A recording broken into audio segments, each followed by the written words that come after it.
আজ বানিয়েছি মাটনের চর্বি দিয়ে চিকেন। খেতে কিন্তু দুর্দান্ত হয়েছিল।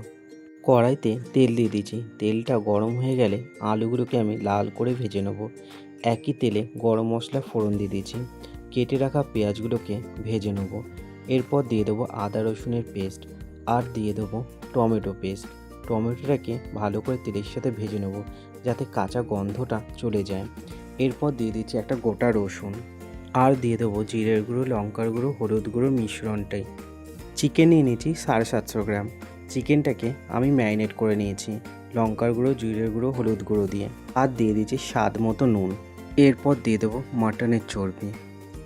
মাটনের চর্বিটা দিয়ে খুব সুন্দর তেল ছেড়েছে। এরপর দিয়ে দেবো ম্যারিনেট করা চিকেনটা আর দিয়ে দেবো কালারের জন্য কাশ্মীরি লঙ্কার গুঁড়ো। ভেজে রাখা আলুগুলোকেও আমি দিয়ে দিয়েছি। এরপর দিয়ে দেবো টক দই। টক দইটা দিয়ে ভালো করে মশলার সাথে কষিয়ে নেব যতক্ষণ না তেল ছাড়ছে। কষানো মাংসটা দিয়ে খুব সুন্দর গন্ধ ছাড়ছে। এরপর দিয়ে দেবো পরিমাণ মতো জল।